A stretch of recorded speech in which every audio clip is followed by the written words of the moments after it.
C1. You are listening at FameTV.info. Boss Lu, why would you need to revise the script? In the vice president's office, Luo stood expressionlessly 1 meter away from Lu Mingzhi. Su Luo, Qing City Express reporter, 23 years old. Lu Mingzhi, the deputy director of Qingqing Express, 46 years old. When Lu Mingzhi saw Su Luo enter, he immediately broke into a smile, his small eyes narrowing into slits. Come, sit. Lu Mingzhi put down the manuscript and smiled amiably. Let's have a cup of tea and talk slowly. Go ahead and tell me. I'll go back and fix it right away, Su Luo said. After working on the script for 3 nights and revising it several times, he did not expect that it would have to be modified. Su Luo was naturally unhappy. No rush, come sit. Lu Mingzhi patted the seat beside him and ordered. No need, go ahead. Su Luo stood there, ready to leave at any time. Seeing that she did not move, Lu Mingzhi stood up and walked over with a smile. He stared at her without blinking. This little girl was truly beautiful. The more she looked at her, and the more she looked at her, the more interesting she became. With her large eyes, high nose bridge, snow-white skin, slender and curvaceous body, and black hair that was casually tied behind her head, she didn't put on makeup, but instead had a unique charm to her. Lu Ming had his hands behind his back as he slowly walked around her. He stared at her slender legs, which were exposed beneath the long, beige skirt. He then swept his gaze over every inch of her body before finally stopping at her long, white neck. He leaned close to her, and the unique scent of a young girl entered his nose. He took a deep breath, as if he was intoxicated, and then said ambiguously. Your brush is not bad, and your eyesight is sharp. You're a good reporter. The new reporter is going to do a lot of exercise, and the reason you took you to Thailand last week was to train you, to cultivate you. How is it, how is it?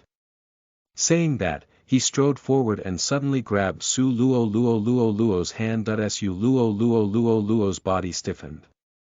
He quickly pulled out his hand and took 2 cautious steps back.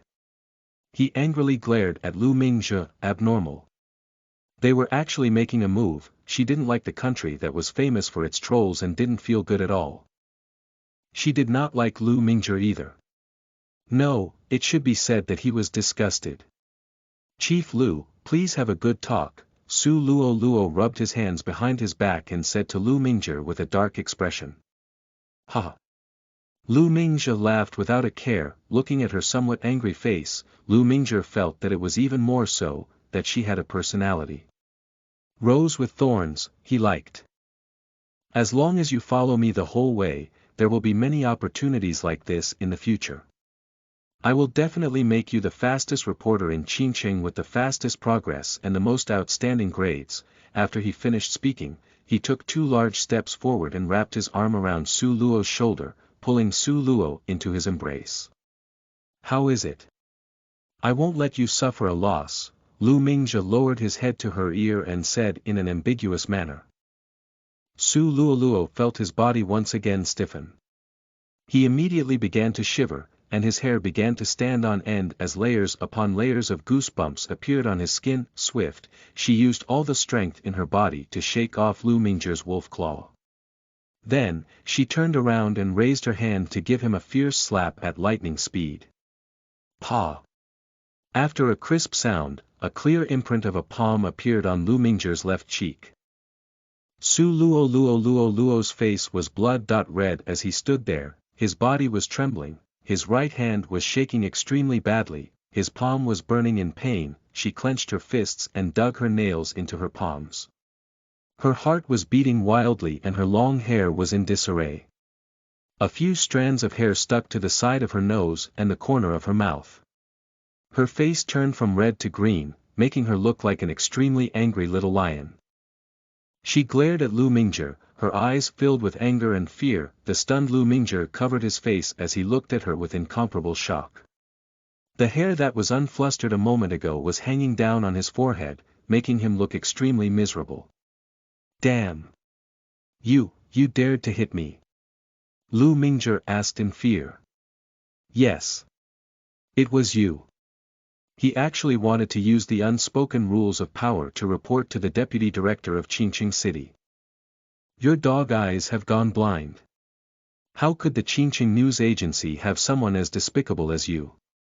Su Luo's body was still trembling slightly, his voice also trembling a little. Lu Yuan, let me tell you, with your looks, in my aunt's eyes, you're nothing at all. I've met a lot of leaders. I advise you to hide your evil heart as soon as possible, otherwise you will have a terrible memory in the Qingqing press. You don't want to do it. Lu Mingzhi touched his hot cheeks, his teeth bared and his small eyes slanted as he fiercely said, don't think that I won't be able to do anything to you just because you came in after all 5 trials and 6 trials. If you don't listen to me, I'll still fire you in minutes. And I want you to have no place in the media in the South. Who do you think you are? Could he cover half the sky with one hand? Since there's no elder sister here, there's naturally a elder sister here. Su Luo straightened his clothes, stroking his messy long hair, raising his head, he glared at Lu Yuan once again, and walked out without looking back. When he returned to the office, it was quiet. The others had already left after work, disgusting Lu Yen. He actually dared to have any ideas about her. Su Luo felt as if his heart was about to suffocate. She needed to find a place to vent the foul air coming from her heart. When she reached the door, she caught a glimpse of Business Weekly, which was sitting on the tea cabinet. The huge cover instantly attracted her attention. The handsome and proud man looked steadily into the distance. Beside him was a petite and pretty girl wearing a wedding dress. The headline was impressively reflected in his eyes. The marriage between the capital's Jiaran government and He family's enterprise would create a new business empire. Su Luo's face turned pale, his head felt dizzy. She gripped the edge of the tea cabinet so tightly that she barely managed to keep herself from falling down. Even though she already knew that he was going to be engaged to a daughter of the Qin family, she finally understood what kind of pain it would be when this news was placed in front of her. Her parents had divorced, her father had been suppressed by an opponent, and he no longer held a high position. Her family's influence plummeted, and her boyfriend Ren Moyu also broke up with her at this moment. The reason was for the future development of the Ren family. Because of this, she escaped from the capital and headed south to Qingqing. She thought that she would be able to pursue her journalistic ideals by coming to Qingqing to report, but unexpectedly, she met a superior like Lu Pervert. Even though it had rained all night, it was still dangerous for her to change her emotions and get caught up in the unwritten rules. Was there anyone more tragic than her in this world? That Su Luo felt as though the bitterness and grievance in his heart surged over like a tide and drowned her in an instant. His eyes were filled with tears, blurring everything in front of him. Ding dong, his phone rang. There was a new WeChat that Su Luo didn't want to care about it, so she closed her eyes and leaned against the wall, but that ding dong dong sound kept coming in succession, and her phone kept shaking in her bag. Su Luo sniffed and wiped away the tears in his eyes. He took out his phone and opened WeChat. Rolo, I know you must have seen the news of my engagement. I just want to tell you that this engagement is fake. As I said, this is only a temporary measure. Give me 1 year's time, and after 1 year, Ren Xiling will be back to life. When the time comes, I will definitely come to find you. My dear, it's only been a year, and I've done what I said I would. He was already engaged to marry the He clan's daughter, yet he still had the face to make her wait for him. Do your Ren family's spring and autumn dream that I'm not someone you can love just because you want to. Su Luo took a deep breath, logged out of WeChat, and put his phone back into his bag. Then, he picked up the weekly business magazine on the tea cabinet, kneaded it into a ball, and threw it into the wastebasket at the side. To hell with all this. As night fell, the streets of Qingqing were bustling with activity as lanterns lit up the streets. She took a taxi to a bar by the sea and got in without hesitation. Then she ordered a lot of wine and drank it all. During the meal, a few men came over to strike up a conversation with ill intentions, but they were all scolded away by her. Lu Chao, Ren Moyu, bad guy. Men were all King bad people. After an unknown amount of time, she slapped down a pile of old heads on the table. picked up the last bottle of red wine on the table, and stumbled out of the bar. His face was flushed, his brain was a mess, and he was drunk. Sometimes. I will believe that there is an end to this. Ren Moyu, you heartless man. Lu Mang. You bastard. Su Luoluo incoherently sang, pointed at the camphor tree not far away and cursed as tears flowed down his cheeks. Who had she offended? Why did she meet with all the unfortunate things that happened in the past? Cried Su Rolo, in tears and pain, but in the empty streets of the dead of night, she could not even hear the echo of a car speeding past.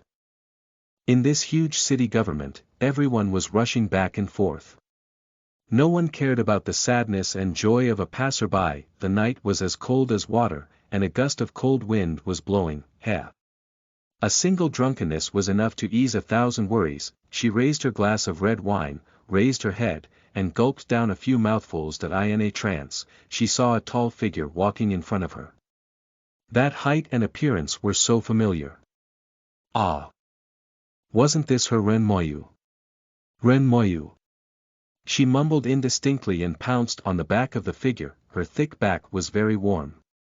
She seemed to have smelled that familiar smell and instantly found someone to lean on. An indescribable feeling of warmth filled her heart. She closed her eyes and murmured with tears flowing, "Mou, don't leave me, don't get engaged to her, okay?" Wu Yi, who was walking on the road, was startled by this sudden, flank attack. His whole body froze in place. That he was tall and muscular, with a thin blue windbreaker over a tight T-shirt, a beige baseball cap, and a handsome, resolute face. After a while, he slowly turned around and was shocked. Good boy, a beautiful character is pouncing on him. Listen to the full novel at FameTV.info, direct link in the description.